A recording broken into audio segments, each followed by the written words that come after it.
In Chicago, you know that all sports rock. The Bears, Hawks, Bulls, Cubs, and Sox. Pick your favorite, you can choose. As long as the Packers lose. For everything you need to know, it's Bill Swerski Sports Talk Chicago. Bill Swerski Sports Talk Chicago. Hey everybody, welcome to another edition of Bill Swerski Sports Talk Chicago. This is your hosts, Alex and Sean. On this episode, we're going to be talking about same old with the Chicago Bears, same old with the Blackhawks, same old with the Cubs, same old around Chicago. But first, I'd like to thank our sponsor, the Rockford Ice Hogs. If you're not familiar with the Rockford Ice Hogs, they're the AHL minor league affiliate of the Chicago Blackhawks. What does that mean for you? You could see the stars of tomorrow today at family-friendly, affordable prices. The season is going on right now, and Christmas is coming up soon. So make sure you head on over to icehogs.com. Get yourself a hat, shirt, jersey, tickets, and more. Tell them Swerski Sports sent you. Alex, I'm going to start this off quickly by saying that I'm going to take partial responsibility for today. You are. I am.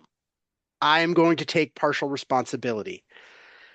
I saw that on Fanatics sports betting, they had plus 8,800 odds, Caleb Williams winning NFL Offensive Rookie of the Year. And I put $100 down on it.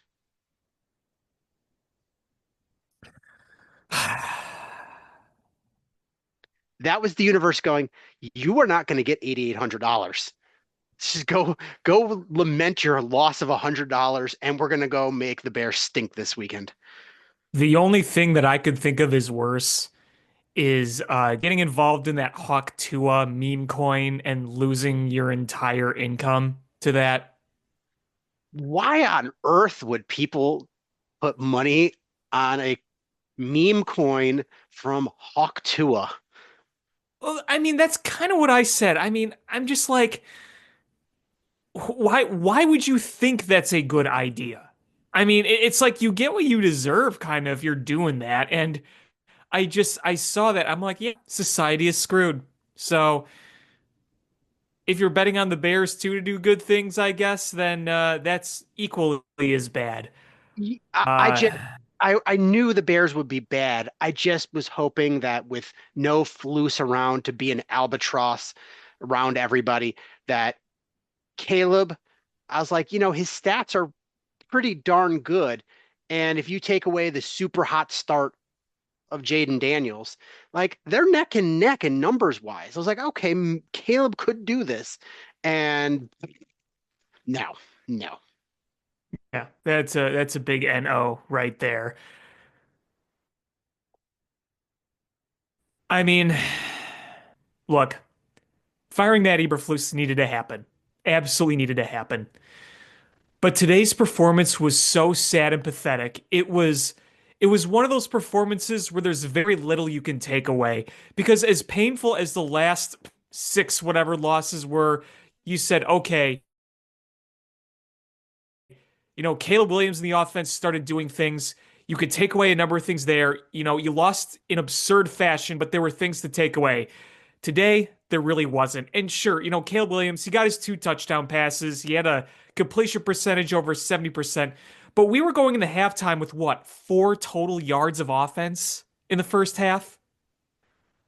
I mean, today was one of those games where there was really no redeeming factor. I mean, you look at the last six whatever losses, whatever streak we're on now. I've already lost count of how many games in a row we've lost, but you could see those absurd losses, and as painful as they were, you could at least take away a number of things. Today was so sad and pathetic. It was so pathetic. And just it beat you down to the point where you couldn't feel anything. It was like being dumped into the North Atlantic. I was just numb. I sat there saying, this is where I'm supposed to get mad. I'm not getting mad. I'm not throwing up my arms. I'm not yelling. I'm not ranting. I'm like frozen here. It's like I can't move anything. I don't feel anything. I'm like, why am I not mad? I should be mad, and I'm not because they've sucked all the life out of us. this entire fan base is completely numb. Every fiber of our being is at a standstill because of how bad this is. And when they went out today and the 49ers were just having their way with them, they were throwing them around like rag dolls. They were getting so wide open, you wondered if they were even trying. Shout out to TJ Edwards. He had a good game, but pretty much everybody else. Uh, I mean, you saw Edmonds have a bad game. You saw Jack Sanborn have a bad game. You saw Tyreek more Stevenson. struggles from Tyreek Stevenson. Yes. None of it was really good outside of the effort of TJ Edwards.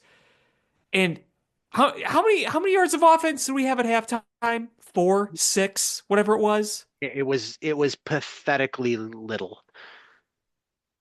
It's like it defied possibility.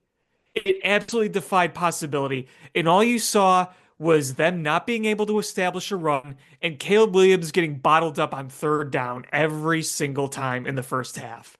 It was it was so numbing that you didn't feel anything past the first quarter because that's how bad it got right away.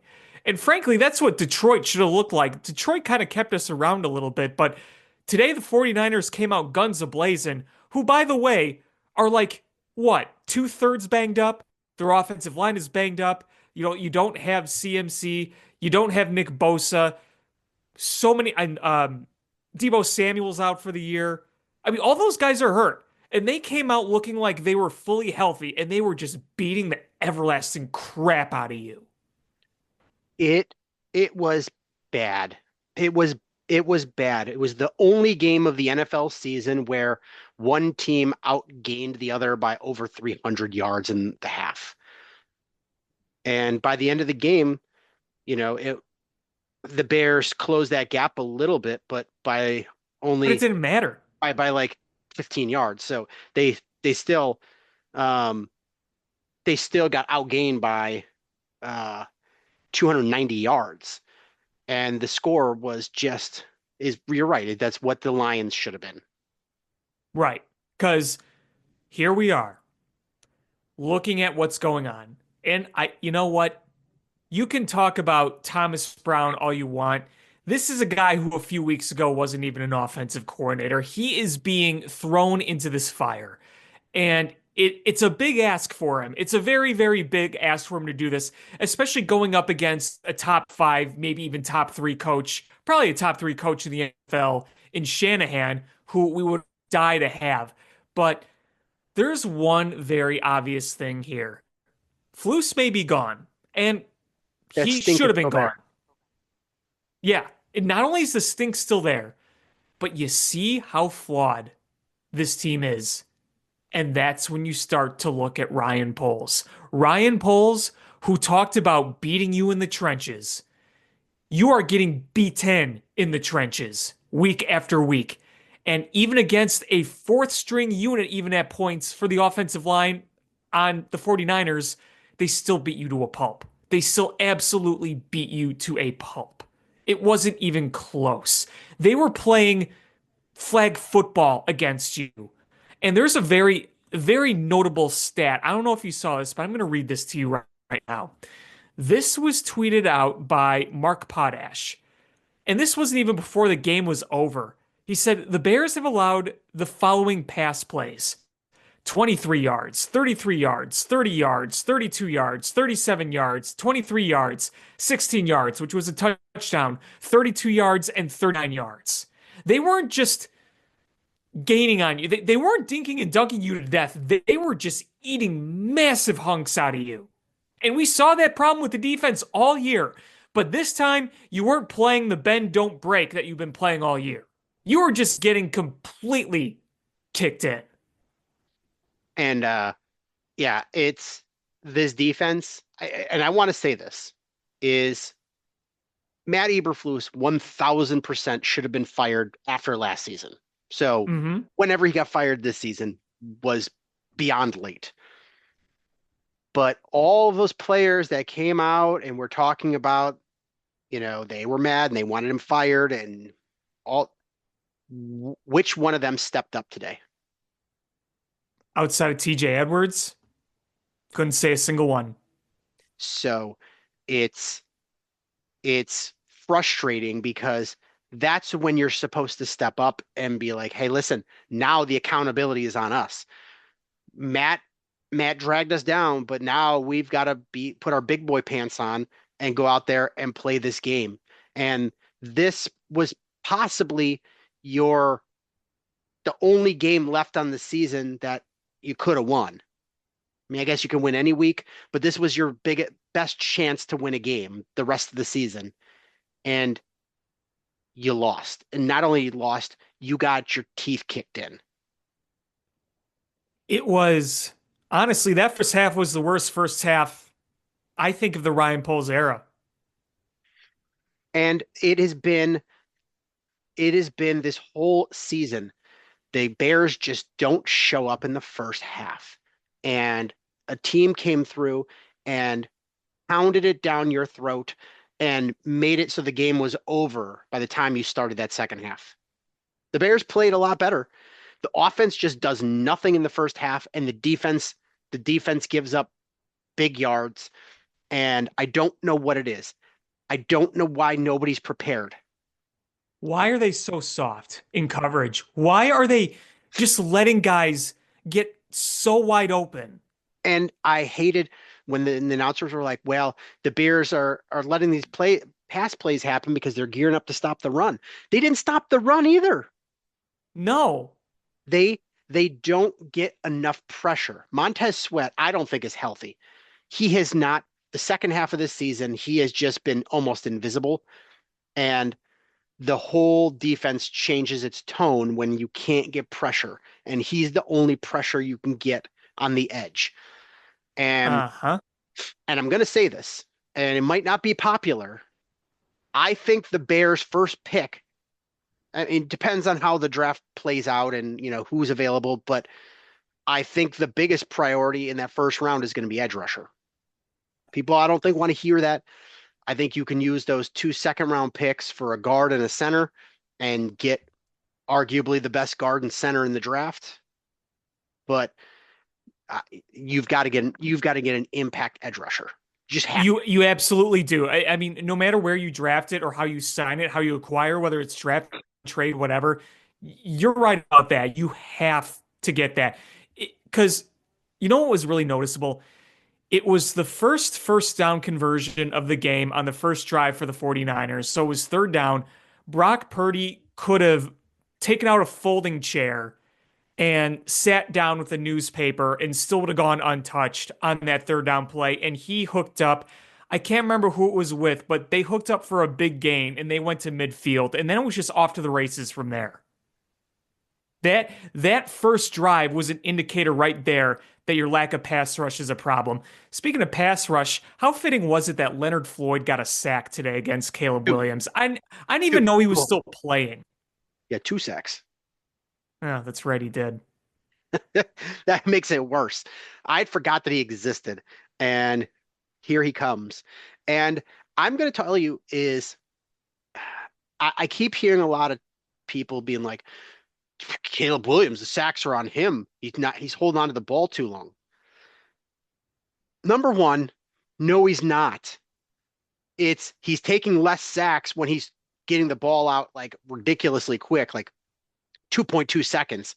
But I don't know what the problem is that when you throw those quick ones, you're not going deep at all.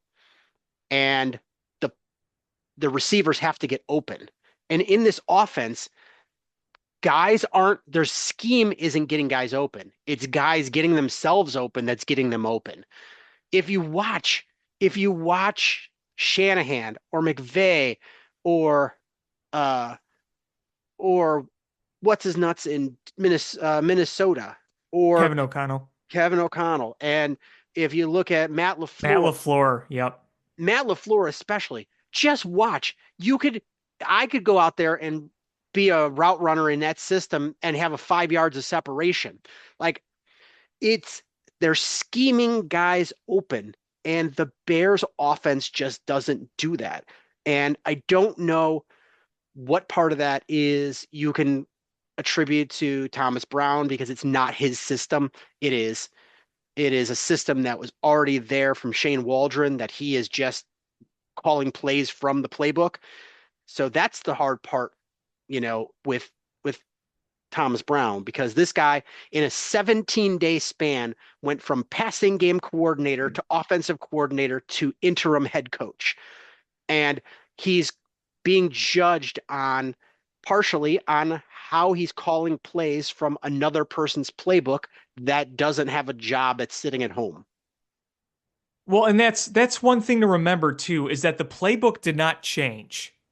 Like the way they call it, the way they approach it can change, but the playbook doesn't change. Nope, he is just the sequencing within the playbook is the only thing different. And uh and so it's hard to know where to judge Thomas Brown. But you know, the blaming Caleb Williams, oh, holding on to the ball too long.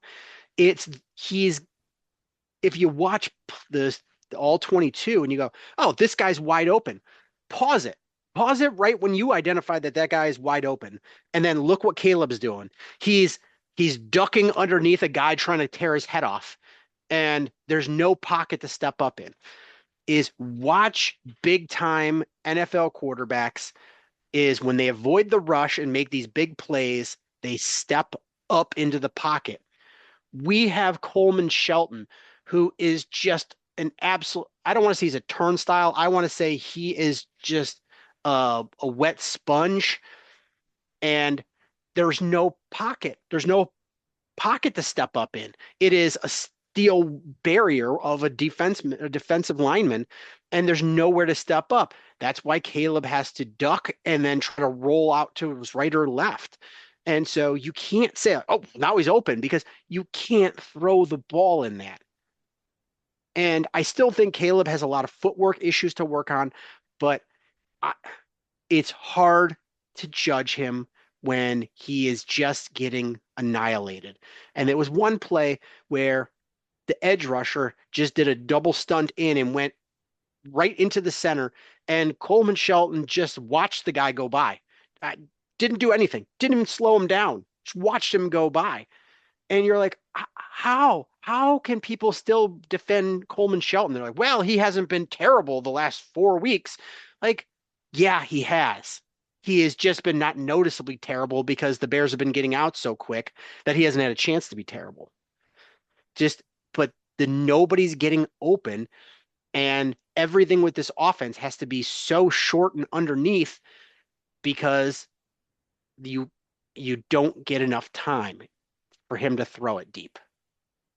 And it sucks. It sucks so hard.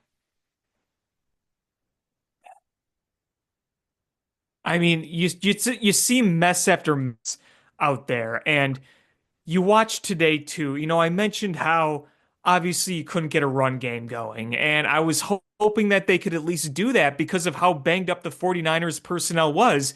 You try to get the run game going, it makes things easier.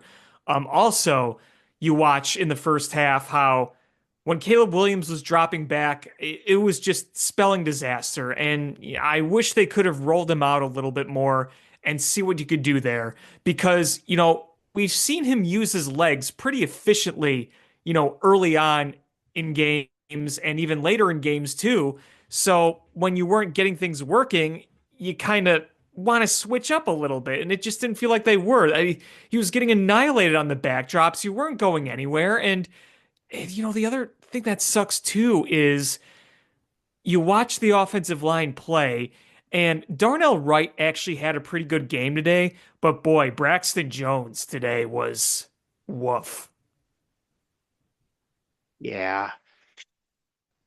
Uh, it's so tough. It's so tough to just watch this. And um, you're like you're seeing the wide receivers finally start to look good and in the second half.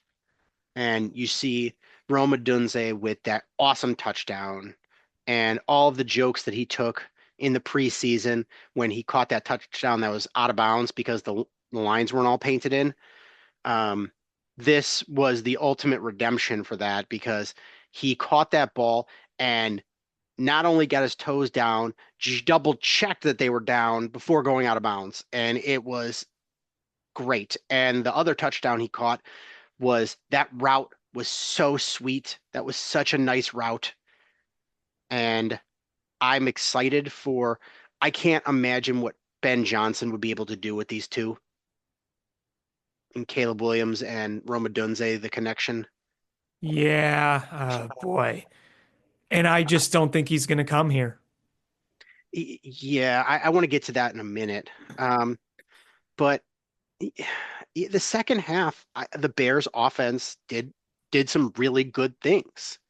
Um, the fumble was unfortunate. Um, but other than that, I think the offense did some good things. I I mean, the just, Rome connection looks, yeah, you're starting to see, the DJ Moore connection look good. The Roma connections look good. You're seeing a complete turnaround from uh, Keenan Allen. Um, so you're like, okay, all right, there's some good pieces here, but we've got to start with the trenches, both sides. yes, that's And going to cost draft picks. It's going to cost money, and you have to use it, and you have both. yeah, you have both. You've got to use it. You've got to. And I've been in I don't think you've been in the camp that I have for a bit, but I'm firmly in the Ryan Poles needs to be fired camp because I'm starting to go under his seat and blow on that fire to increase it, so to speak. now if you were to tell me like, okay, he solved or he at least mostly solved, I mean, because you're not going to rebuild Rome in a day, but if you told me that he really did a number and patched that offensive line up to protect his rookie quarterback, and he did it to the detriment of the defensive line, I can live with that because you're like, okay, he kept us in the cap situation, he kept the draft pick, draft capital good, and he fixed the offensive line. I can get because that's what's most important is developing your rookie quarterback. But he didn't. He didn't develop the offensive line. He didn't develop the defensive line. And, you know, successful teams they start in the trenches. Look what the Eagles do. Look what the Eagles do all the time. Oh, first round, what'd you do? Did you draft an offensive lineman or defensive lineman? Yes. It's what they do. It's what they do. When the Cowboys were most successful, what they do? They drafted offensive linemen.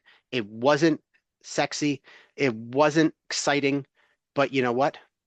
It's when you get a no-name running back going 6 yards before he's touched, then you're like, I like that.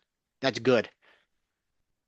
And the Bears just don't have that. So you have you've had two offensive, you hired the wrong head coach. You hired arguably the worst head coach in either of our lifetimes.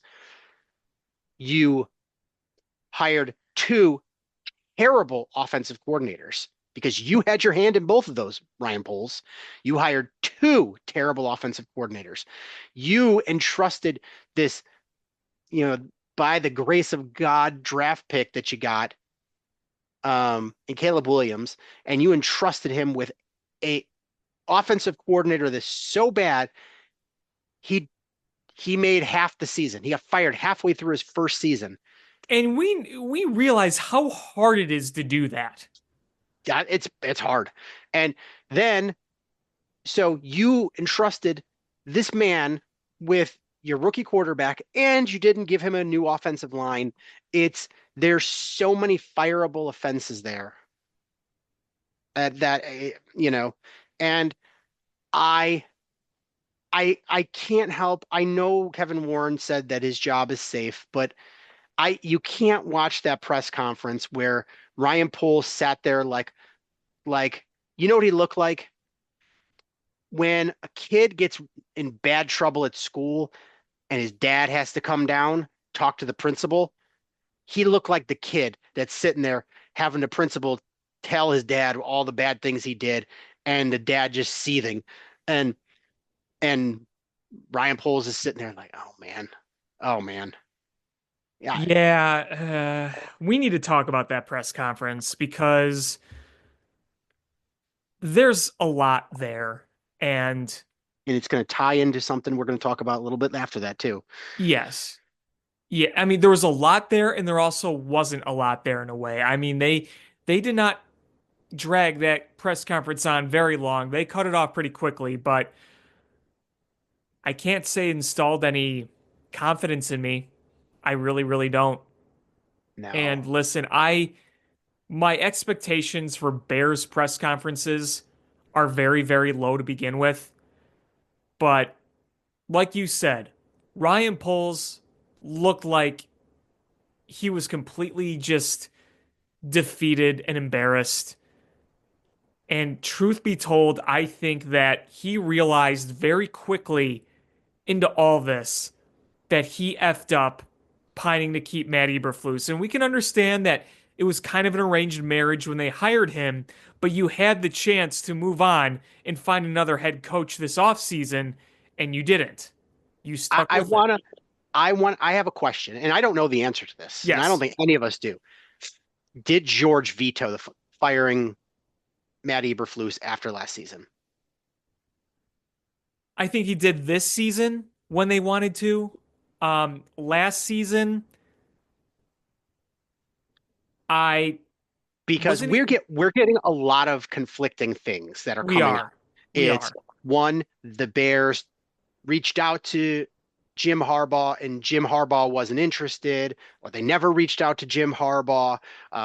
That Ryan Poles did want to fire Matt Eberflus after last season, but McCaskey told him no. But that never happened. Ryan wanted him and fought for him. Like they're just diametrically opposed like statements, and they're all coming from people who in theory should. It's not like, oh, Joe Schmo, Bears fan 695422 on Twitter. No, it's like uh you've got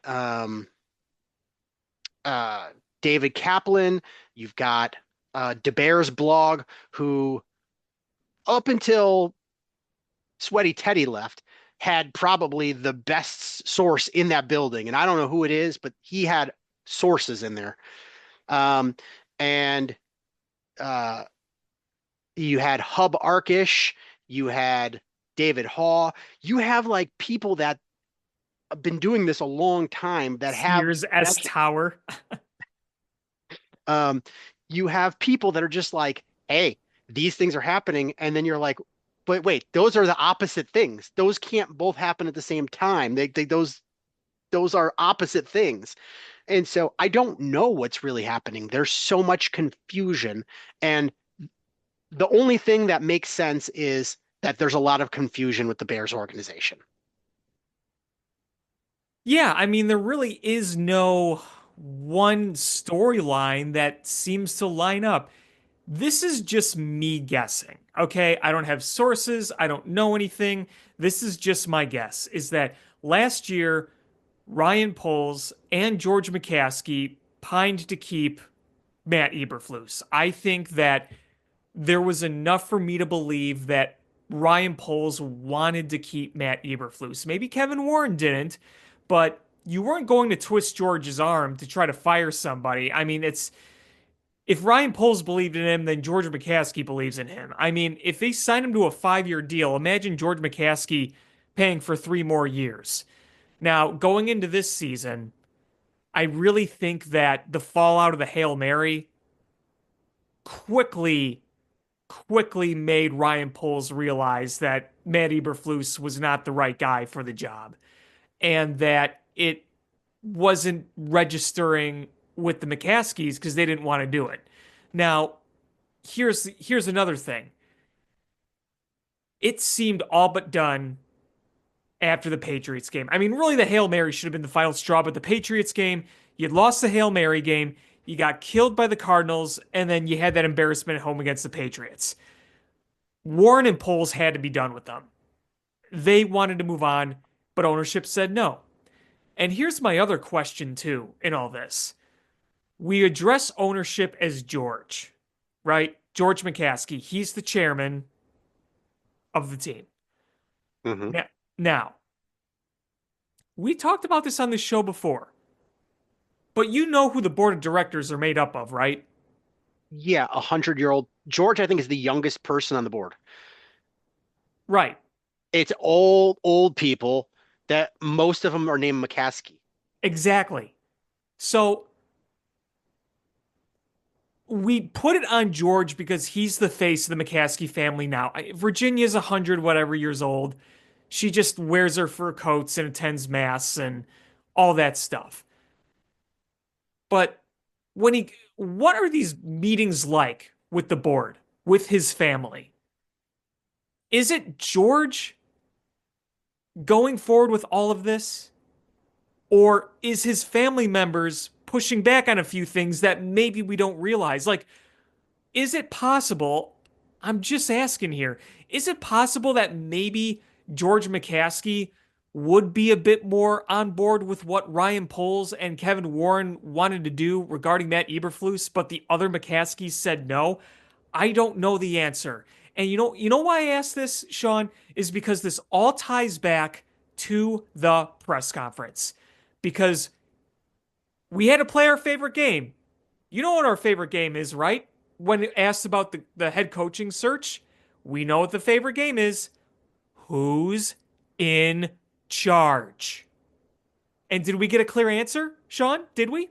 No. No. No, we didn't. So why should I believe there's any clarity with the ownership when there's no clarity about who your GM is going to pick? Is it going to be headed up by Kevin Warren? Is it going to be headed up by Ryan Poles? Is there going to be a search committee? They didn't give you a clear answer. Because if there was a clear answer and if there was a logical answer, the second that question was asked, Kevin Warren would have said, Ryan Poles is our GM. The buck stops there at football. It's his hire. That's what you would do in a logical setting. But it's not. It's the Bears. It's not logical. It's not. It's not logical at all. And um and I just um I don't know how to even just describe this. And I pulled up who the board is, and it is Virginia McCaskey, who is literally weeks away. We're like 3 weeks away from her turning 102. Mm-hmm. 102. George McCaskey himself, Kevin Warren, Patrick McCaskey, Brian McCaskey, Ed McCaskey Jr., and Pat Ryan. I don't know what happened to Andrew McKenna, who's the other minority owner of the Bears. So Ryan and McKenna they each own 10% of the Bears. I don't know what happened to Andrew McKenna. He was on the board. Well, wasn't he an older guy too? He's 93. Okay, so maybe he's quote retired. Maybe. So like who on the it is so the wild part is Kevin Warren is on the board. And but so is he going to vote to fire his boss? Like how does things get made? There's so much incest going on in the hierarchy there. It's Ryan Poles was supposed to report directly to George McCaskey, but then they just at some moment they brought in a president after they already hired their GM, and then quietly the GM now reports to the president and CEO, and that who reports to the chairman of the board, who the president and CEO is also on the board, but the main member of the board is the chairman of the board's mom, and his brothers are the other board members. Like, Why can't you get a board of directors with somebody that's not 200 that knows something? What's the I combined age of that board of directors? let's see. There's one, two, three, four, five, six, 7 members. I'm gonna put 600. Uh, I picture them all coming together for a board meeting in like some old jalopy. Awooga!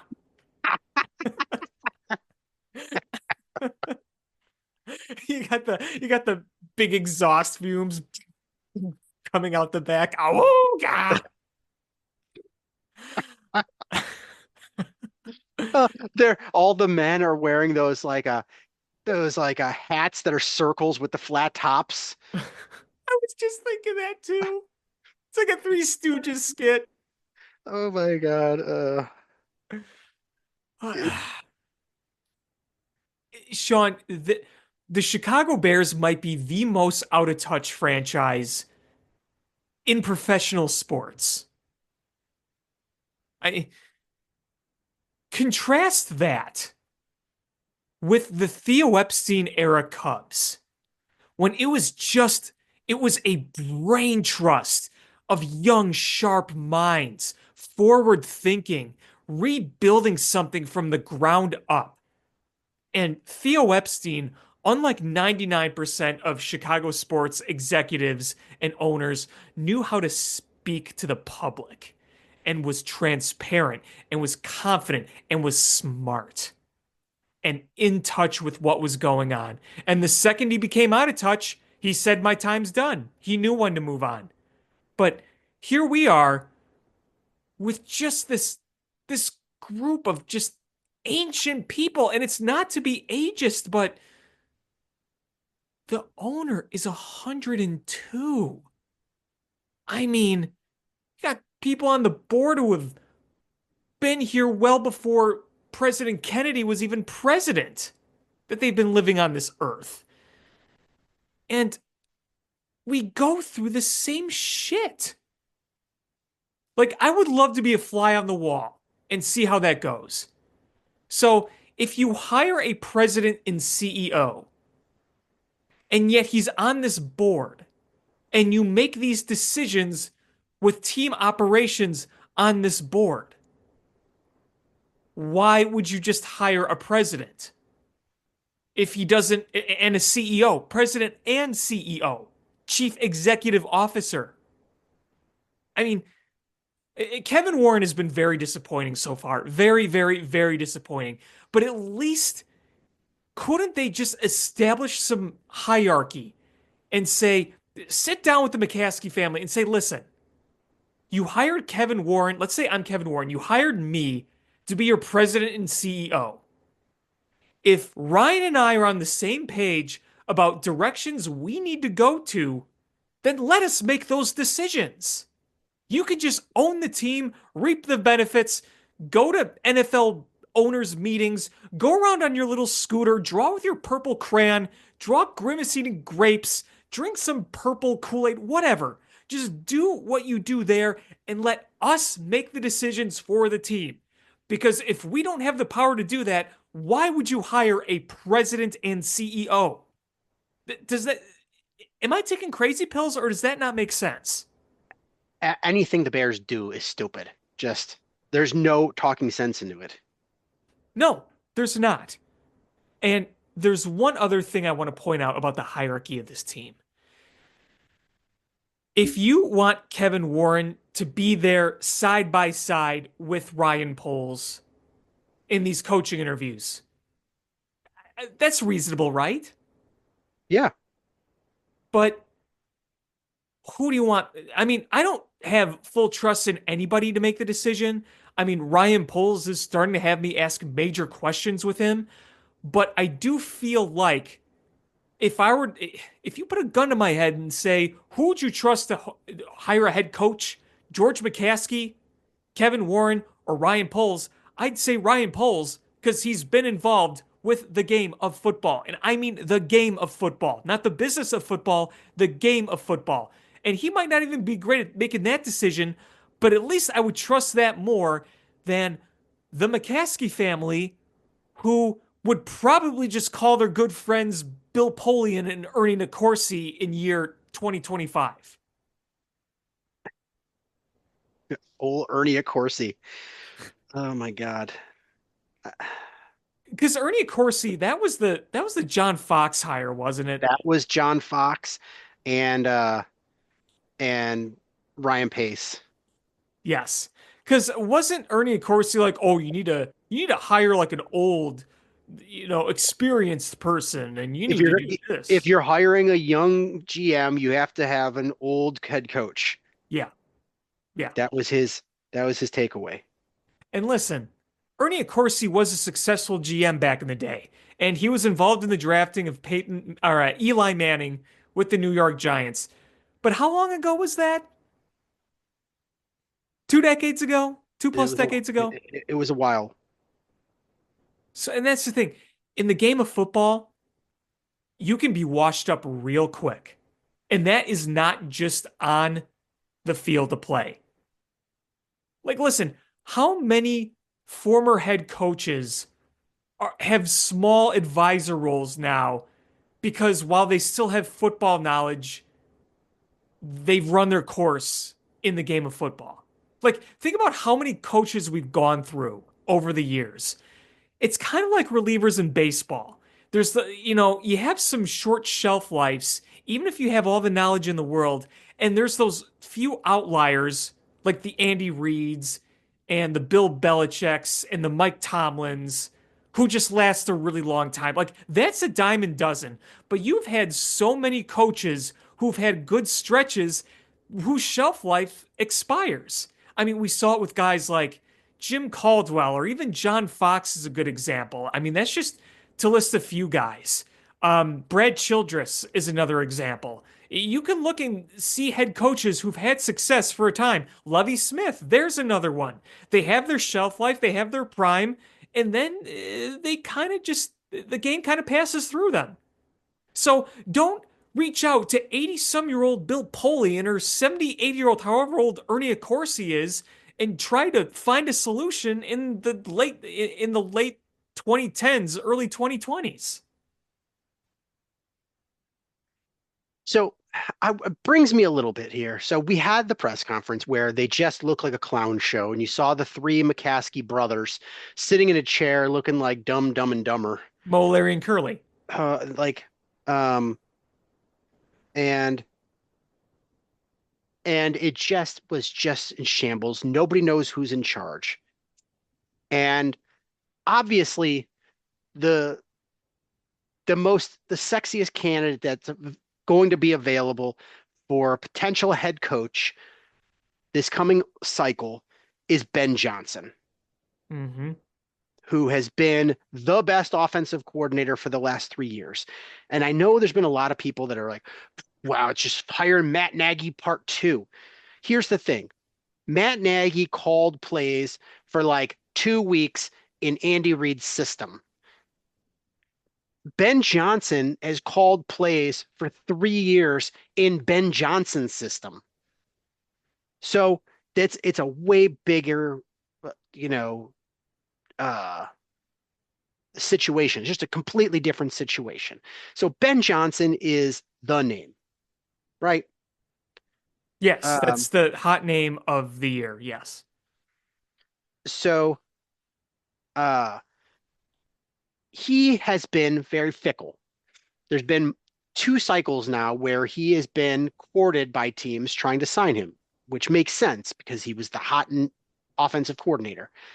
He turned teams down, just flat out. 2 straight seasons, turned teams down and went back to Detroit with no extra compensation. Like Detroit didn't go, if you stay, we'll give you more money. He went back to the same contract that he had been under. Nothing new. He just didn't feel it was the right situation for him. And the rumor is that he was very interested in the Bears job, but it didn't open up. So we fast forward, and coincidentally enough, after Matt Eberflus is fired, Ben Johnson through some sources. I didn't hear him say it specifically, but it was said that when he this off season is if he takes a interview, it's only going to be if he is serious about taking the job. And he's going to want to make sure that he is aligned with the general manager, and he wants to talk to ownership to get them to acknowledge where they've made mistakes and what they're going to do to fix them. And I know some Bears fans are really upset by this, and I don't understand why. I don't blame him. It's exactly what I would do. I Why would too. why would you want to go to a job where you're like, okay, well, they just fired somebody right after they hired him, like shortly after they hired him. Why? What happened? And why? I need to know. I don't want to go to a dysfunctional place um and have my reputation aligned with this. I want to go somewhere where I can win. It's upsetting as a Bears fan, but I can't be mad at him for doing that. It sounds smart to me. Yeah, um it's absolutely smart. That's why my hopes aren't all that high for him to come here. So, um I what are the odds? So, okay, so you look at the three things. So if he's going to take an interview, it means he's serious. I think he would love to coach Caleb Williams. And you've got offensive weapons. Like those, he's got tools for him to work with and make this offense good. I think those would be exciting for him.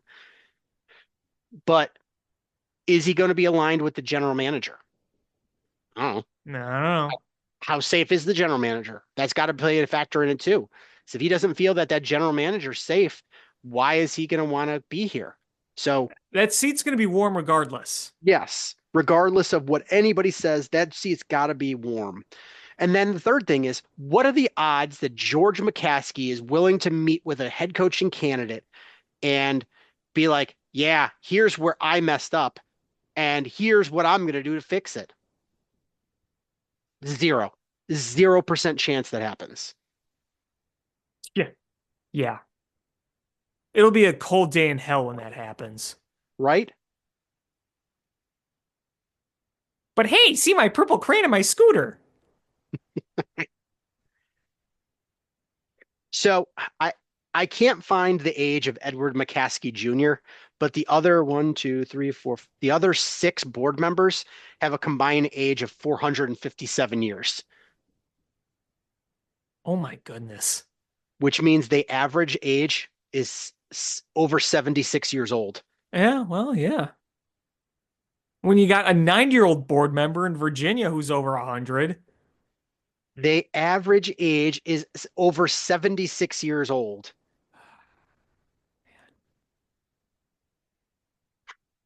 Uh,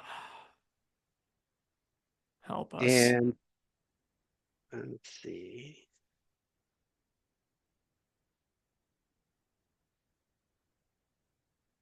And the median age seems to be 68 years old.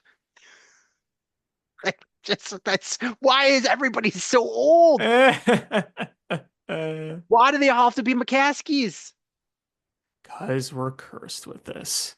I, but like, so I, when I heard that, all I could think of is just, oh yeah, well, Ben Johnson's not going to be there. Um, and the good news is that Bill Belichick seems to be out because I think that would just be a complete disaster. And I don't think the Bears would do that. I can't, can you imagine Bill Belichick and George McCaskey getting along? He wouldn't want the job. No, I don't He think wouldn't want to come here. I don't think he would, and I don't think he would do well. It would just be a disaster. He wouldn't want to be here. He wouldn't do well, and you would just see it would just be a complete travesty. Um, and I know a lot of people are Mike Vrabel. I don't. The last ownership fired Mike Vrabel because he didn't get along with ownership. Like, sure, he was struggling, but there were reasons. Like, they didn't give him a quarterback. He didn't have a quarterback. He won with Ryan Tannehill, and when Ryan Tannehill was gone, this he plummeted. Um, so they didn't give him a lot to work with, but he didn't get along with ownership. That's plain and simple. So that means you're not getting Bill Belichick's not coming. They're not hiring Mike Vrabel because if they think Jim Harbaugh would be uh, tough to deal with ownership, Vrabel might be worse. So you're not getting either of those. Ben Johnson's probably not coming here because you'd have to have ownership acknowledge their part in the failure of this organization.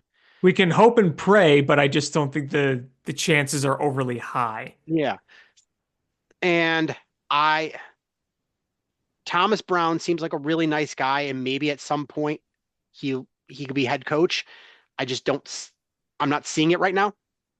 Um, so, but that seems like a type of Bears hire. I have a name who I think could be pretty likely for the Bears. Oh Can my you God. guess what it is? Don't say the head coach of Notre Dame. No, no, no, no, no, no, no.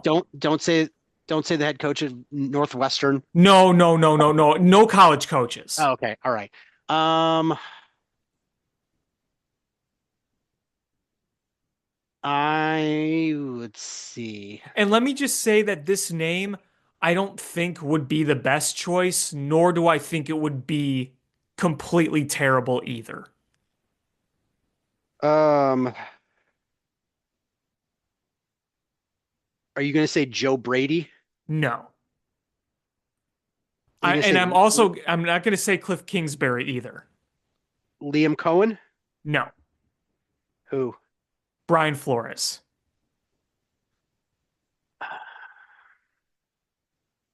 What have they said about what they're Leader of looking for in a men. next coach, in a next coach? Leader of men, Leader of men. which is the stupidest thing you can say. Like, because, yeah, that every single person you interview should be a leader of men. If you're not a leader of men, you're not a head coach. Like, stop with the stupid shit. Like, I think I understand what they're trying to say is that they don't want somebody that's just because they're an offensive guy or a defensive guy. They want somebody that's going to be a leader. But you know what is that's not that's not quite the way the league works anymore. Mike Tomlin, leader of men. Yes. Lovey Smith was a leader of men. It didn't work out. But he wasn't an alpha. That's the thing. But did they say alpha? No, they don't want an alpha. That's my whole point. Yeah. They want a they really do want Lovey. They want a clone of Lovey is what they want. Somebody that is like you don't lose the locker room, you don't be an embarrassment, and you like him as a person. Like Lovey, they want Lovey Smith. Right. And And I love Lovey, but you know what? He just like Lovey needed a more powerful GM that was going to be like, listen, I'm giving you an offensive coordinator. I'm choosing because it was and choose somebody good. Like they just kept saddling him with whoever, and he was fine with it. And he was fine to be a glorified defensive coordinator. But Lovey was a great guy and was the last solid Bears head coach. And yep. but that's who they want. They want Lovey Smith. Get them, get them to be not an embarrassment. Have fans like him. They like him. No, no kind of public, goofs or gaffs. Um, and uh and not lose the locker room. Like they want Lovey Smith. That's God, that's scary. Like, shoot for the stars. Shoot for the stars. They don't want to. They fall in they and pretty much every Chicago team would rather fall in love with traits than confidence. Like, you know, uh, I I forgot who said it. One of the Chicago sportscasters was saying it was when they were before the draft, we didn't know what the Bears were going to do before they traded Justin Fields. Um, and they were like, you've got to you've got to aim high. You've got to shoot for the stars. Caleb Williams has a much higher ceiling. You've got to do that. And Danny Parkins. Danny Hmm. Parkins said it. Yes. And and they do have to do it with the head coach too. Is you've got to find somebody that you look at them and you're like, this this is the person. This is the person. I don't I don't care about, you know, like, oh, they're they're fun to hang out with and they collect stamps like I do. And their favorite color is purple. And they drive an 87 Buick Skylark and they didn't want to upgrade cars. Like whatever dumb thing. I want somebody when you look at them, you feel confidence that they are going to be the one that takes this team to the next level. Hmm. And I don't believe that they're going to have the right process. The only thing I could hope for is that they accidentally hire the right guy, that they accidentally make the right pick, because I don't trust their process, their thought process behind any of this. When you have a team with a history of not being able to get this right, and where every press conference they have, they make it clear they haven't learned anything, even though they want to give the illusion that they have, they haven't. They haven't. It's it's going to devolve to the same old shit. Yeah. And here's the thing is, if it's solely the coach, then sure, you could luck into it and have it work out. The problem is that in the NFL, it's been pretty much established that you need the alignment of ownership, front office, head coach, and quarterback. You need that alignment to have lasting success. Yep. You have that in San Francisco. You have that in Kansas City. You have that in Buffalo. You have that in Detroit. You have that in Green Bay. And it's seeming like you're getting that in Minnesota. These are the teams that are winning. Where you don't have that alignment is Chicago, Carolina, Jacksonville, uh, Cleveland. Those are the places you have the misalignment, and those are the dysfunctional teams that are embarrassments week in and week out that can't seem to get it right.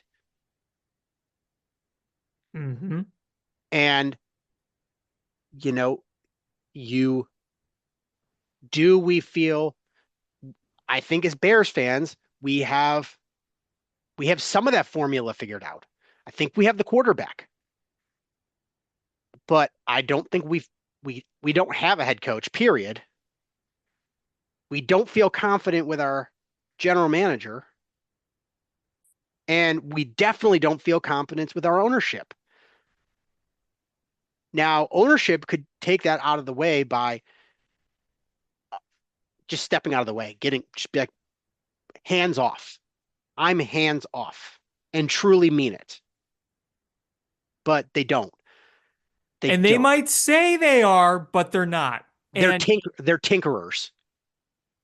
right, because they still want whoever is brought in to live by the McCaskey code of conduct. And they've just got to stop it. They have to stop it.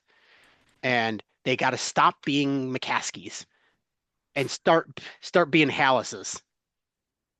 Huh. Like they got to stop the dumb shittery that they do. Been saying that for years, man. And there's this small delusion that I think that they're going to finally learn. And then I realize, no, they're not going No, to. no, they don't learn. They They never didn't learn. they didn't learn after Tressman. They didn't learn after Fox. After learn after Nagy. And sure, Matt Nagy at least made sense as a hire, but they devolved back after Matt Nagy to saying, "Oh, we got to reach out to our old buddies." They reach out to Bill Polian. Yeah, why aren't you picking the brains of top current minds in the NFL? Why aren't you talking to Peyton Manning? Why aren't you talking to other coaches that are kind of in the ether? You got to do your due diligence and you got to pick the brains of as many people as possible. We talked about this on our last show. And that's what I'm hoping that Kevin Warren and Ryan Poles do, and not having any involvement with any committees that are put together by the board who are going to tell you to talk to Ernie Accorsi or Bill Polian or some other old fart that hasn't been in an executive role in 10 plus years.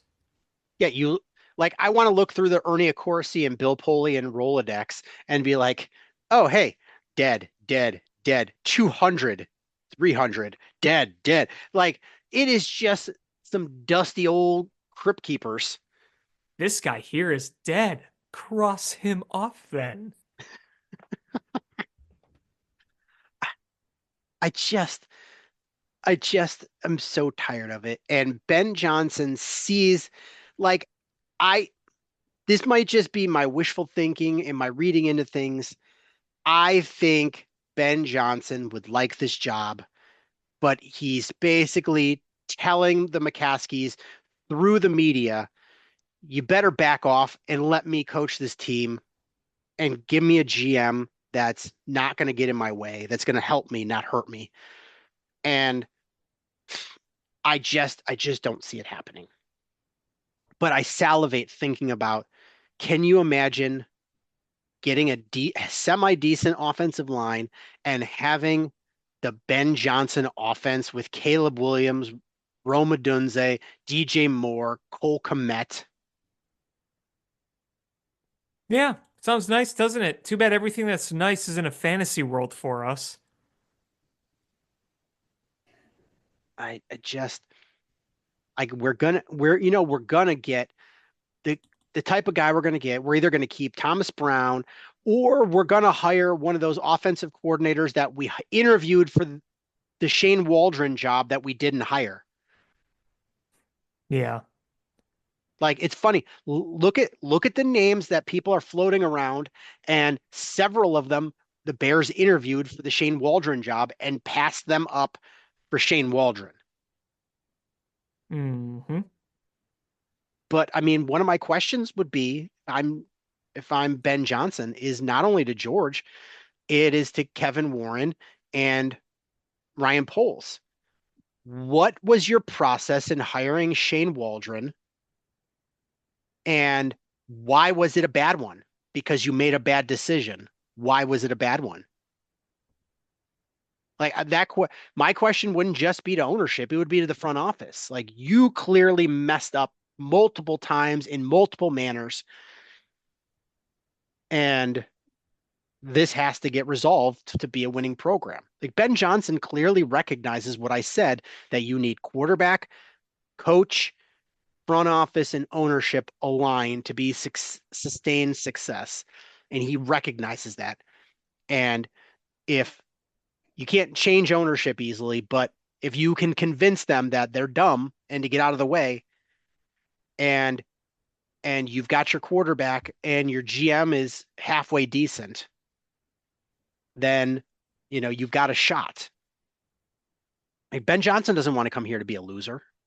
No. And you know what? Maybe, just maybe, if Ben Johnson goes out And he has this, I don't want to call them list of demands because it makes it sound a little pretentious, but he kind of has what he's looking for. He's trying to convince you that in order for him to do his job, he needs the following conditions in order to do it properly. Could I see him being able to sway Ryan Poles and Kevin Warren? Yes, absolutely. I think as critical as we are of Ryan Poles, I think he would move heaven and earth to have a coach like that. It's getting past ownership. That's the problem for me. It's I'm just tired. Tired of the dipshittery. Um, they've got to do something different. Everything they've done ever has been wrong. Do something better and different. It's people have made this analogy. It's one of my favorite Seinfeld moments when George Costanza comes out and says, "Every instinct I do is wrong. Something to wear, something to eat. It's all been wrong. So you just do the opposite. Everything you think, do the opposite." Hi, I'm George Costanza. I'm 40 years old and I live with my parents and I'm unemployed. And he gets the girl. So do be like George. Just whatever you think, do the opposite. Be like George Costanza, not George McCaskey. Even though it is ironic because George Costanza is also a massive loser, but hey, he worked his way up to the New York Yankees and they won a World Series. So there you go. Can't stand ya. Can't stand ya. Black bean teeth. So yeah, it's gonna be these next 4 weeks are gonna be interesting, and then that coaching cycle. Um, it's very likely that it's gonna be a while before we can even interview Ben Johnson because of the rules and the lines are expected to uh, go deep into the playoffs. Yeah, I mean, they'll probably go to the Super Bowl at this rate, so Uh, and I don't want the Bears to rush because I don't think there's a need to rush. I think there's a need to get this right.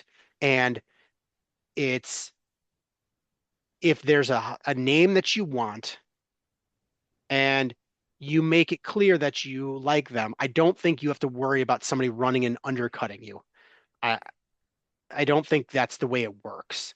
You present, what your situation is. Listen, we've got a young quarterback on a rookie contract that's looking really good. We've got, two wide receivers that are really good. We've got a really good tight end.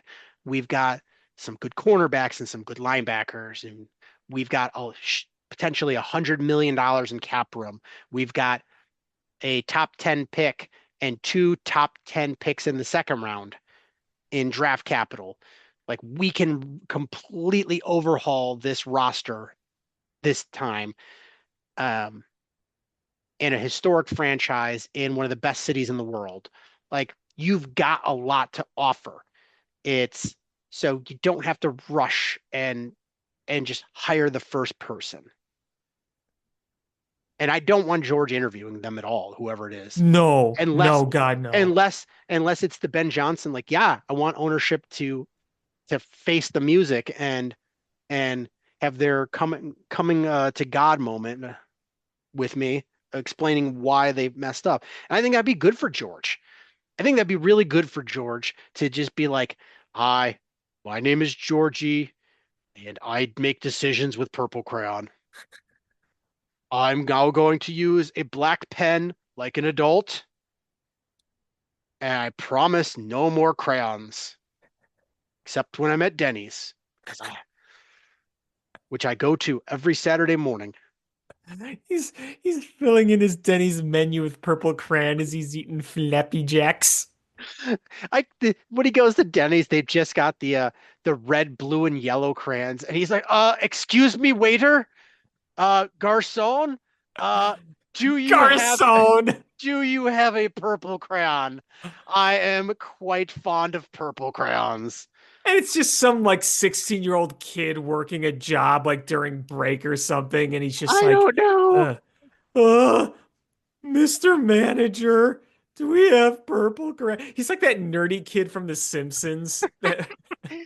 This old man is asking me for a purple crayon. This guy in a suit with his old mother. Mr. Veruca, help.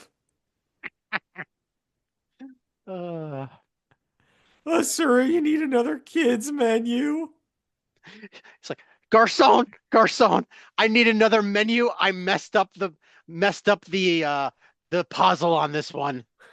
It's the freaking maze. It's hitting all the dead ends. I keep hitting the same dead end, and I don't know why. There's an episode of The Simpsons of that too. Homer's trying to fill out the maze. Don't! Sir, you need another kids menu? Please. Simpsons did it. Simpsons did it. Simpsons did it. Simpsons did it. Uh, I I'm just so done with the McCaskies. Like I've I been just done with them. I just pray that they get sold when the old lady dies. I think it's a dream that they're gonna sell the team, but Well, I think they're gonna have to sell another portion of it. oh Uh, yeah, I mean, yeah. but maybe that brings in somebody that just forces change. And it's like, no, listen, I'm part owner of this team too. You, you've got to listen to me. That would be nice. Just some sane voice in there. Hank Scorpio. Hammocks. Why didn't I think of that before? Want some cream? No. Ugh. You know what I'm doing right now on my phone? I'm literally Googling Georgie Porgy.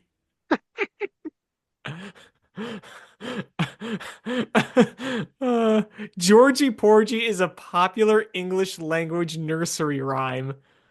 I thought it was just a character from Babes in Toyland. Let's see.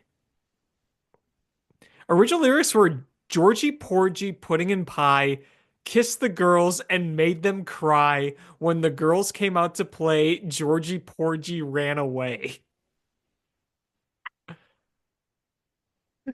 Oh, oh, God. Georgie Porgy pudding and pie. Running the Bears, he makes fans cry. When the boys come out to play, Georgie Porgy ran away. Ugh. Oh my goodness. Wait, so I'm looking up like so Georgie Porgy is about a kid that goes around kissing other girls and makes them upset? What the hell? What kind of fucked up shit is this? Oh wait, it's old European. It's all fucked up shit. I mean, Georgie Porgy purple crayon. Let the floose pick the grass in the lawn. hey, that is the one good thing Flus did. It He is. fi he He fixed the fixed lawn. he fixed the grass. Cairo Uh, Santos acknowledged that. it's funny. It's like they were like, "Oh, your coach got fired. Do you have anything nice to say?"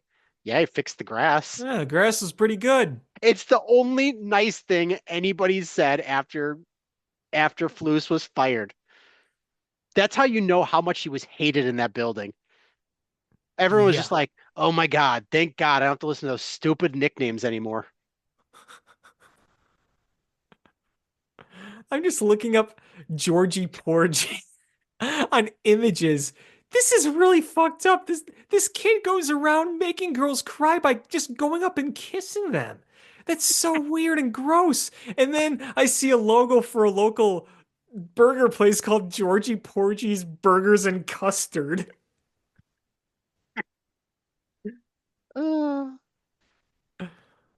See, I remember seeing a really bad like version of Babes in Toyland with Drew Barrymore once as a kid and Mr. Miyagi and freaking one of the characters was named Georgie Porgy. And then Georgie Porgy. Georgie Porgy Babes in Toyland. Because that's what I picture like George McCaskey being. Like just being like, oh my God, I found it. Oh my God. I've okay. I need to send you this picture and I need you to react because you are gonna freaking laugh your ass off. Okay, hold on. I'm sending this to you right now. I'm going to send you Georgie Porgy. And just picture George McCaskey dressing up like this. Texting you now. See, this is where if our viewers could see this, you would probably laugh your butt off too. Okay, here it comes.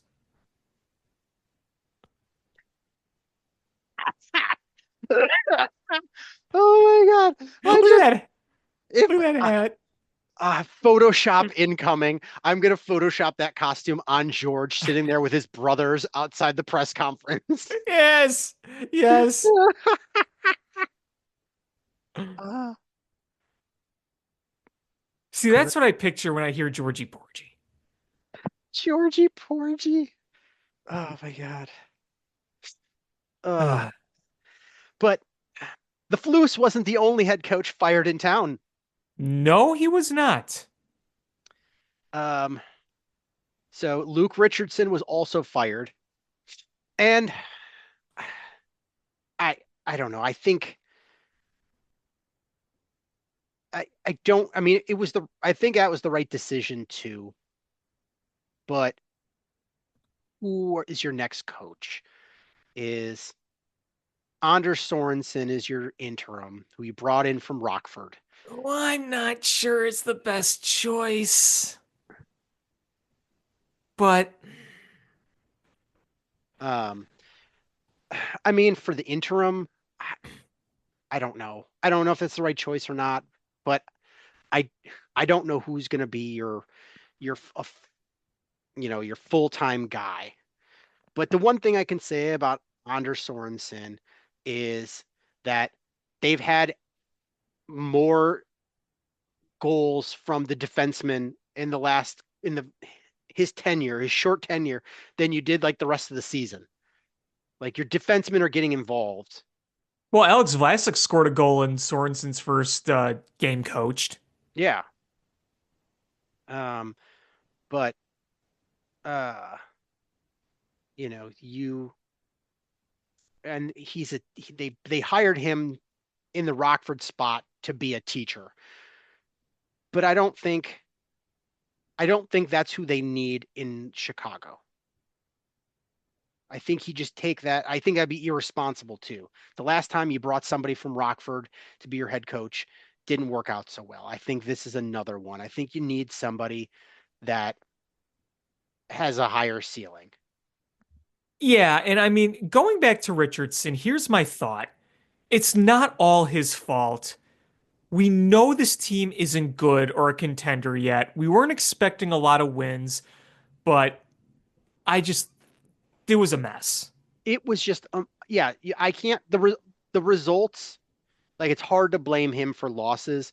It's the way they were losing and the inconsistency and the frustration of your players and uh you know The regression of Connor Bedard can't happen.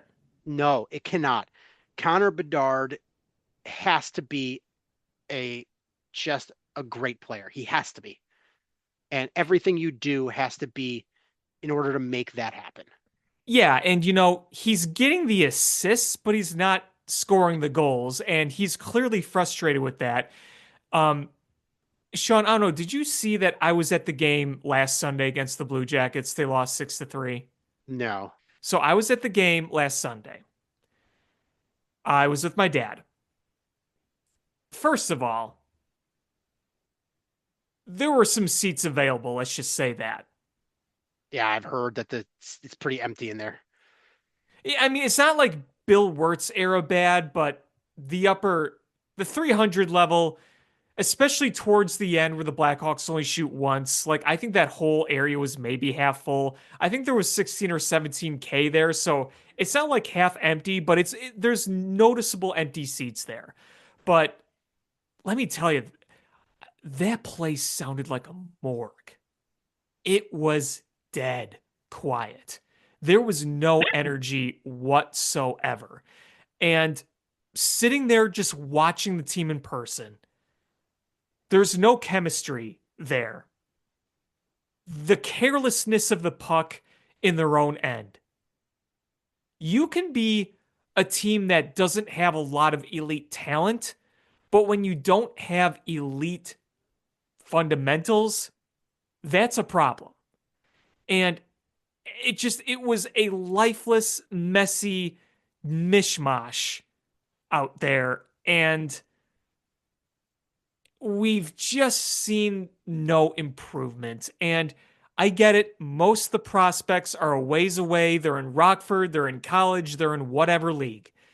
Much of this roster is going to be turned over. We understand that.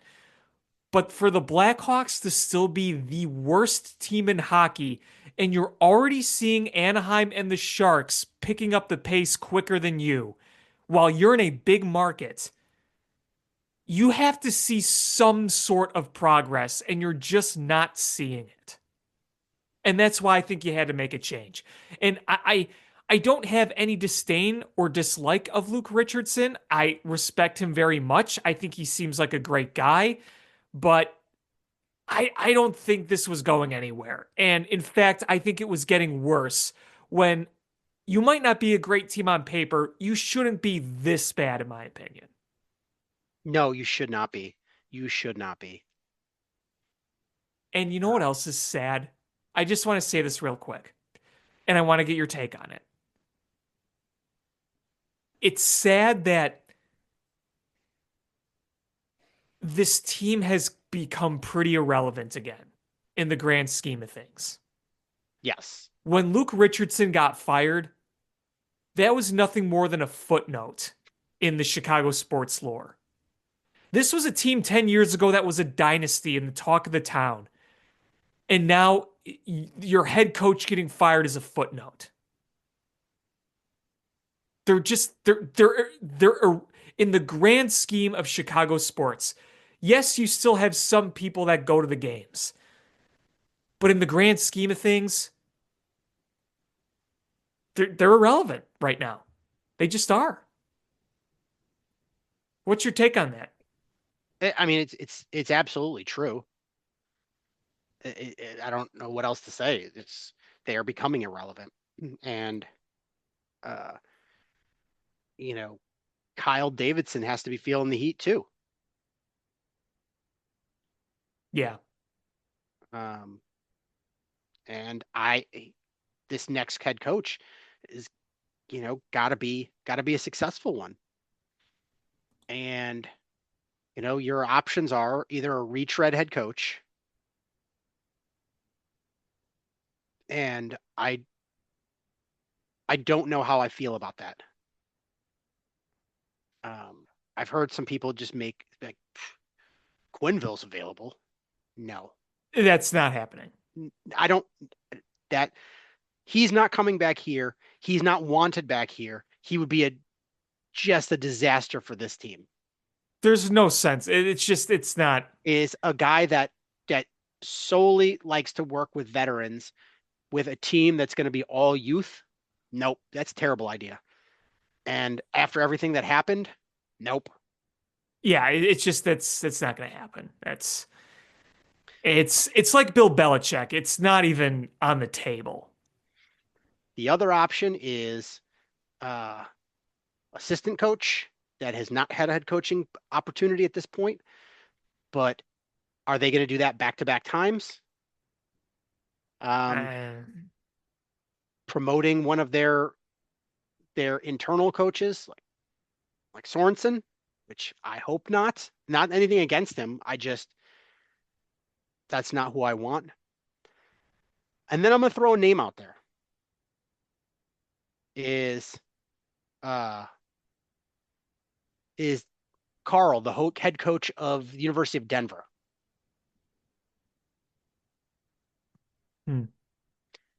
He is coach. He came in the University of Denver as the youngest coach in Division I hockey at like 28 years old. He has been one of the best coaches for the developing the best program in Division one of the best. Coaches the minors. He's had experience working with several of the young Blackhawks players, and he is one of the hot names in for the next cycle of head coaches. I I think they could do worse. Well, here's my whole thing with the next Blackhawks coach is what do we know about the NHL? It's the most unforgiving sport when it comes to coaches. So you have a lot of reputable coaches that get fired as soon as things stop working. And by the time this offseason comes, I'm curious to see if there's going to be any other notable names on the board because it's such a revolving door. Yeah, here we go. David Carl is in his seventh season as the head coach for the University of Denver. He's led Denver to a 148, 62, and 16 overall record, including 5 NCAA tournament appearances, 3 Frozen Four berths, and the 2022 and 2024 NCAA national championship in his first 6 campaigns behind the bench. So 6 seasons, 2 national championships. Youngest head coach in NCAA Division One men's ice hockey, 4th youngest coach to win a division title, to D1 title. Has an almost 70 winning percentage. Head coach of the U.S. men's national juniors team, and led them to a 6th gold medal. He coached Ian Mitchell, Cole Gutman, and Aiden Thompson. And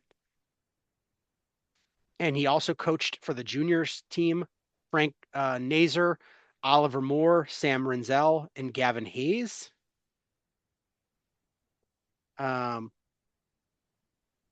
So he's got some important institutional knowledge about the Blackhawks, next generation of players. And he has just been a juggernaut so far in his young career as coach. I think that might be the thing. So you've got these young players, bringing a young hotshot head coach. It's a big swing, but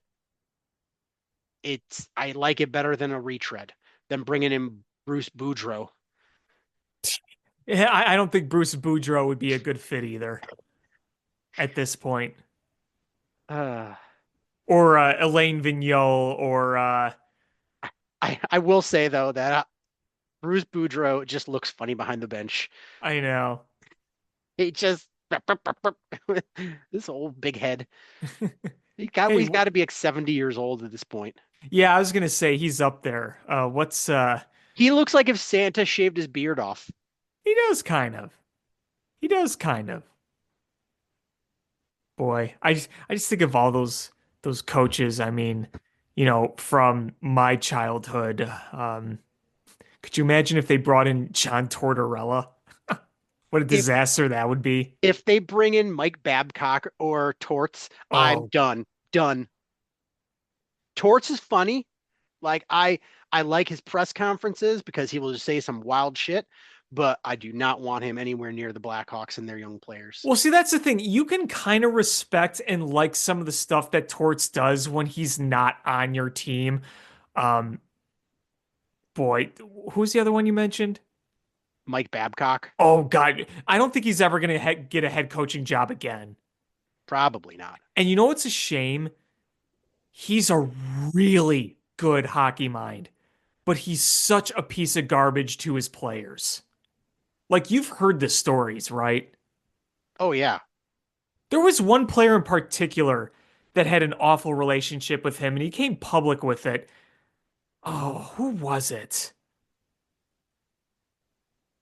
Let me look that up because I remember he did like podcasts and he like tweeted and stuff about Mike Babcock. But because his downfall was when he went to Toronto. You remember he signed that big deal with Toronto and then he got fired like after a while. So Mike Babcock Yeah, let's see if I can. Here's one. When Mitch Marner was a rookie, he made him rank his teammates' effort levels from best to worst. And Marner was under the impression that it was confidential, but Babcock revealed the list to the team. Oh, I think that's who I was thinking of. What It a was Mitch what a Marner. dick move. Yeah. Yeah. Oh, I totally forgot about this. Remember when the Blue Jackets like last year hired him to be their coach and then more of the stuff came out and then that obviously didn't go through? Chris Chelios said Babcock was abusive to him. Johan Franzen said Babcock is the worst person he's ever met. Oh, you know who I was thinking of? It was Mike Commodore. I knew he was a former Hawk. Yeah, Mike Commodore called Mike Babcock a terrible human being in a multiple tweet thread. That's right. It was Mike Commodore. Oh, and here's something interesting. I didn't realize this. Babcock has been criticized for mistreating both veteran and rookies alike. He has been accused of scratching players ahead of personal significance, such as removing Mike Modano from the lineup before his 1500th game. Mike Modano. You did that to Mike Modano. Oh, also, he benched Chelios for the Winter Classic against the Blackhawks in '09. You know what? When he pulled Modano from that game, he told him, you came here to win a cup, not play 1,500 games. What the fuck does that even mean? Yeah, so his coaching career in the NHL is done. He, the assistants had said something, and he was well aware of it, and it made it clear that he didn't bring me there to play 1,500 games. He brought me there to win a cup. When he told me that, I couldn't believe it. There was 4 games left in the season. Wow. Chelios called the move incredibly disrespectful and said that Babcock made personnel decisions just to show that he's the boss. Wow.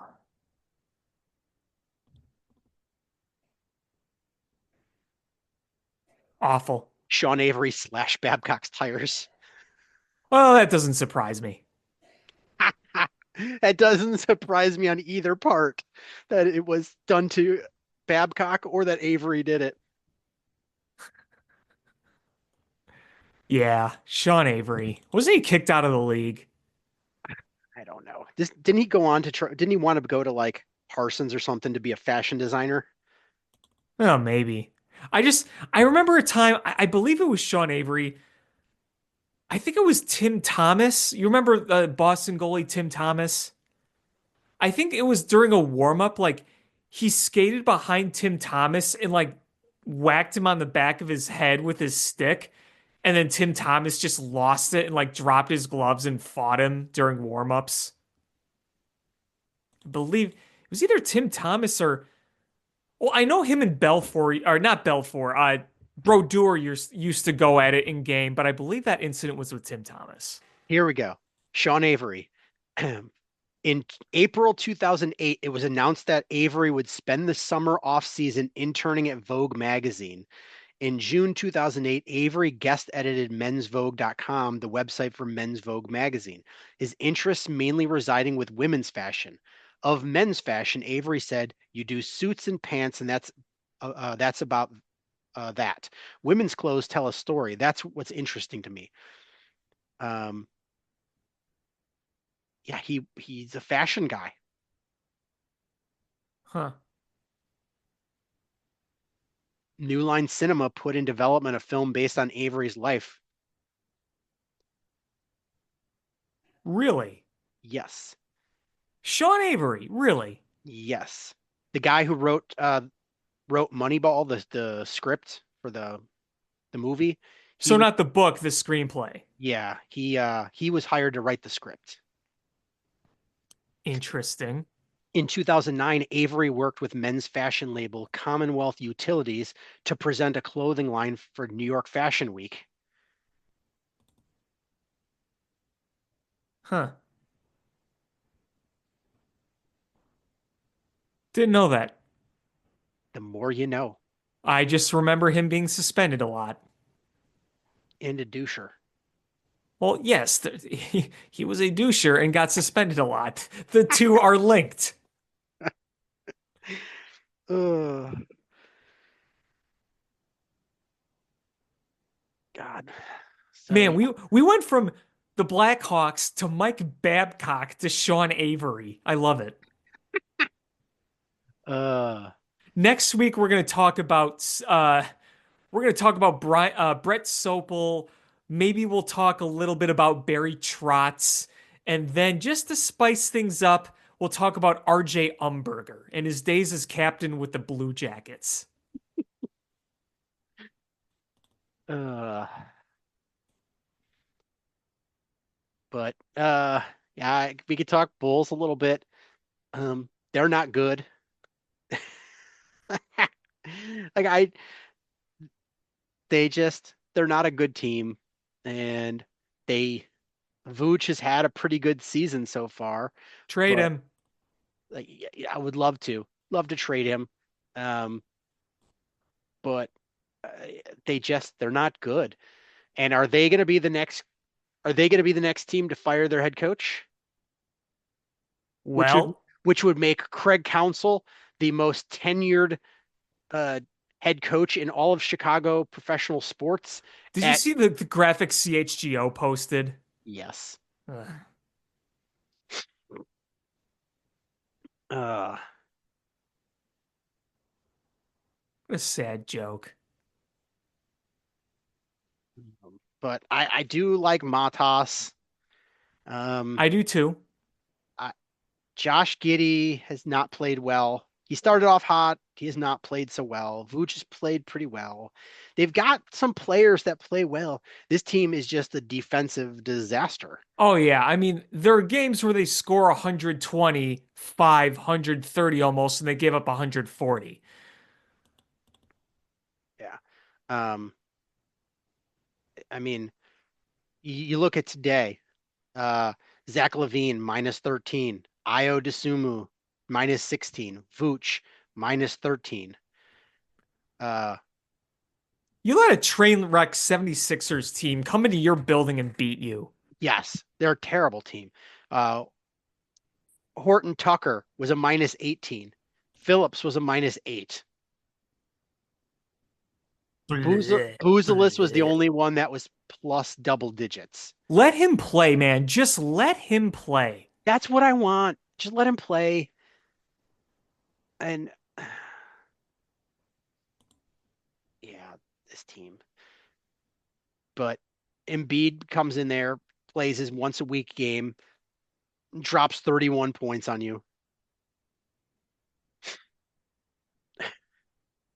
You lose to Indiana, and Indiana's not good either. They drop 132 on you. That was also at home, wasn't it? I believe so. And there, Giddy is a minus 10, Vooch minus 9, Levine minus 8, Phillips minus 10, Orton Tucker minus 8.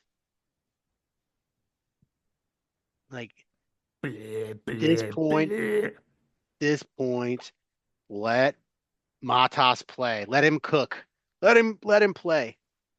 Let the kid play. And get what you can for Levine and Vooch. And Kobe White's cooled off too. Yeah. I don't know. I think they need a new head coach. And I'm not saying Billy's a bad coach. It's just I I just this team is poorly put together, and I I don't know what his plan is. Well, that's the thing. What's the end game here? That's what bugs me. What is your end game? It's to be good enough that you don't get a lottery pick, bad enough where you not have to be expensive to win games. So, where we've been the past 20 years since Jordan left. Pretty much, yeah. Man, Yeah. But the other night, and against a halfway decent San Antonio team, you looked really good. wasn't half a San, well, wasn't Um, weren't they all hurt? Yeah, Wasn't Wemby hurt and like Wemby everybody? Wemby didn't play, but So you still dropped 139 points on him. cool. Vooch 39. Uh, like you played well. But then you back at it. Let's see, where are they at? Tankathon.com. We can track all of our teams over on Tankathon. If the season were to end right now, the Bulls would have the eighth best odds for the number one overall pick Yay. and getting Cooper Flag.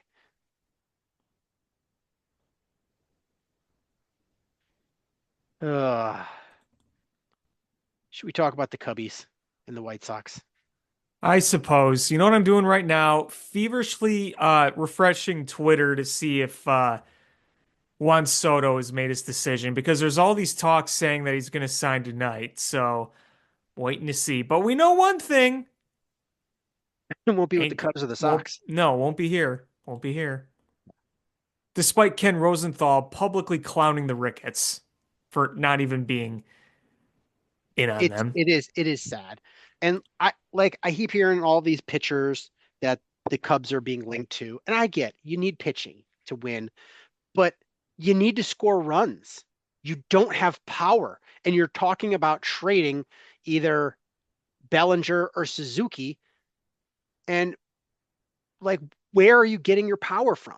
Who's They hitting home runs? they think that Owen Casey or Matt Shaw, and they might, but we don't know. We don't know. There's also this rumor, speaking of both the Cubs and the Sox, there's been a lot of rumblings about a possible Crochet trade within the city where the Cubs they give up some big prospect capital to the White Sox for Garrett Crochet. Those rumors have kind of swirled around. There was a rumor that there were discussions between the Sox, the Cubs, and the Mariners for a three-team deal. Obviously, we know what the goal for each team would be. I don't know if that's ever really going to come to fruition, but um, obviously, if the Sox are not going to keep Crochet, they're going to want a bundle of position prospects.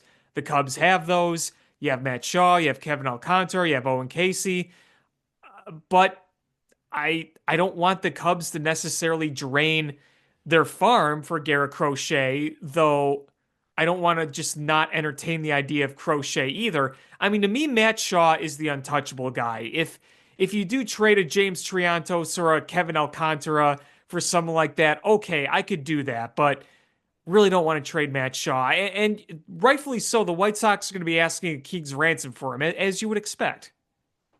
Yeah, Gary and I were having this. Cubs fans are like, oh, they should only give up, these low-level prospects. And I'm like, I've seen White Sox fans wanting two of the top five Cubs prospects plus in a lottery pick. And that's a ridiculous.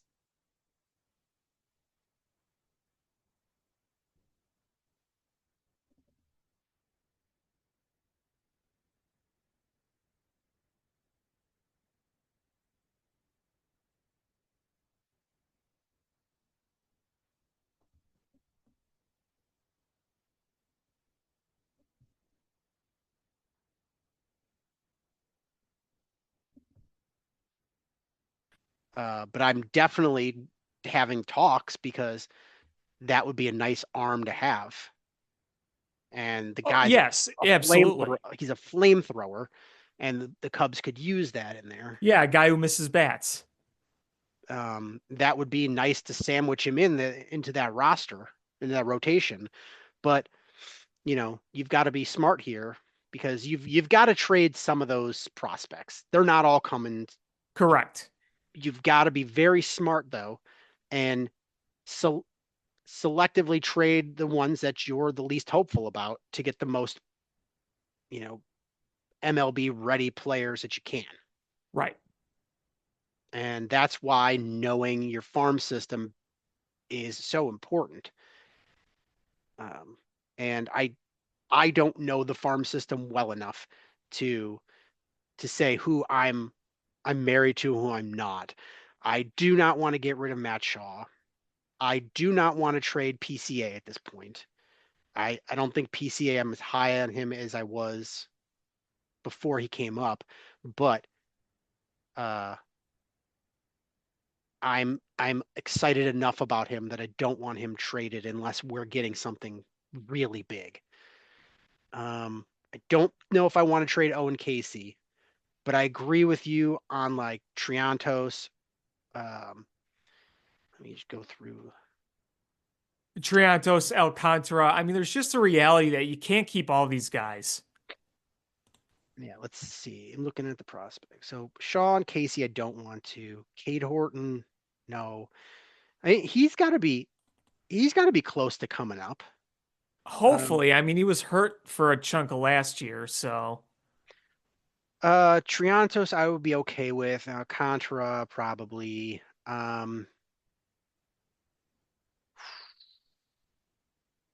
What about Ballesteros? it depends on what you do at catcher. You got to find a replacement, and several catching guys who you could have had are already off the board. Yeah. But can you trust them to catch in the major leagues right now? I don't know. I don't know either because if you're a catcher slash something, that means they like you for your bat. Right. I'm fine being aggressive in trading your prospects when you're close. When you are like on the cusp and you're making a run, I'm fine being aggressive. Hmm.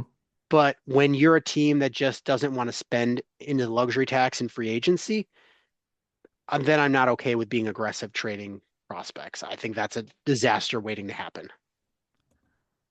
Yeah, I just don't know what's going to happen here. I think they're going to try to make a number of flurry of moves via the trade and small mid-level moves because I think, I think they just want to get that Bellinger pay off the books so they can make other moves, but you do have to be sure you're able to supplement the hole that he leaves with legitimate production. So how they do that, it's kind of a mystery to me right now. So I think it would be dumb to trade Seiya Suzuki at this point. I don't think they will. I legitimately don't think they will. And what is Bellinger going to get you in return? Who is even a good trade partner? I don't even think it's about the return. I think it's about the financial flexibility, I which I mean, don't like that. I'm just saying I think that's what it is. so you're saying that you think Jed signed Bellinger, assuming that he would just opt out after the year and then, He either assumed he was going to opt out or they were confident that he was going to continue to put up the numbers he put in 2023. and neither of those happened. Correct. Which in its own way would be him opting out. Because if he was like 2023, then he probably would opt out. Yeah. Uh, I don't know. They've got to get a big bat. And I I mean, don't know. listen, if you keep Bellinger, he can do what he did in 23. I just don't know if he will. I don't. I would actually like them to keep him. I think he gives you flexibility because of his versatility. Right. You can put him at DH, first base, and all three outfield spots. Uh huh. And so you can move him around, and he is not a disaster at any of those positions. He's a perfectly fine first baseman, and he's an exceptional outfielder in all three spots. Right. So I like that. I like that flexibility. You don't have that flexibility with Seiya, even though I'm more confident in Seiya's bat. Um, I would like them to, but Bellinger's bat is a nice bat to have, especially being a lefty with pop. I They just need to add on top of that. And if you are it's Shaw and Casey that are you're hanging your hat on, I think that's silly because how do you how do you hang your hat on rookies coming in to save your seat, save your job, save your team? It's a big gamble. It's a huge gamble. That's a big gamble. And, you know, it's just it's a tough one for fans to swallow. because, you could have a really good rotation next year and you're going to lose a bunch of games because you can't hit. Right. It's just really annoying. Yep. It is. And I'm going to be annoyed if that Asian pitcher goes to Los Angeles and Juan Soto does too. Huh. Could you imagine? It's I it, want Roki Sasaki so bad, but I'm not getting my hopes up. I would like him to. He's probably going to the Dodgers, and then watch Juan Soto go there too, and then it won't matter what we do because we will just be getting our asses kicked by the Dodgers for the next several years. Yep. And apparently, the Yankees have talked to the Cubs about Cody Bellinger, which means that they must feel that uh, that there's a chance that Juan Soto leaves. Yeah, I mean, I think it's going to be it could be a New York bidding war between the Mets and the Yankees. And by the time you're listening to this show, he probably will have made his decision by then. There's a lot of rumors saying it's going to come tonight, but then again, you never know. You never know.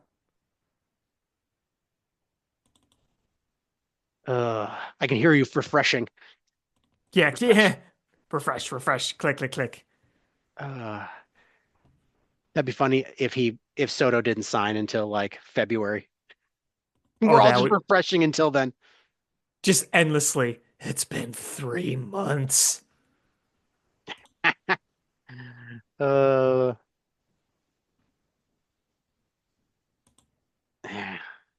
was there anything else you wanted to talk about? Nope, I think I've said my piece. All right. Well, that's going to do it for this episode of Bill Swerski Sports Talk Chicago. I want to thank everybody so much for listening. Please hit subscribe however you listen to podcasts, whether it's iTunes, Stitcher, YouTube, Google Play, Spotify, etc. Share this podcast with your friends. How grow the show. Follow us on social media at Swerski Sports, Facebook.com/Swerski Sports, SwerskiSports.com, or ShyFanPat2 for Alex on Twitter/X, or AlexanderJPatCreative.com for all the cool stuff that Alex does. And you should buy some of his paintings because they are really good and it will make your walls happy to hang them up on there. And again, thank you guys so much for listening. And until next time, bear down. Cubs win! What a lucky break! The good Lord wants the Cubs to win! We thank Ditka and God for all they have provided. Cubs win! Cubs win! Cubs win! Oh, I don't want her. You can have her. She's a Packer fan. She can't fit in my van. And she looks like Remember, New Yorkers, smoking crack is not legal on planes. Bears 31 to -7. The Bears. Oh, when the Bears go bearing down, I wanna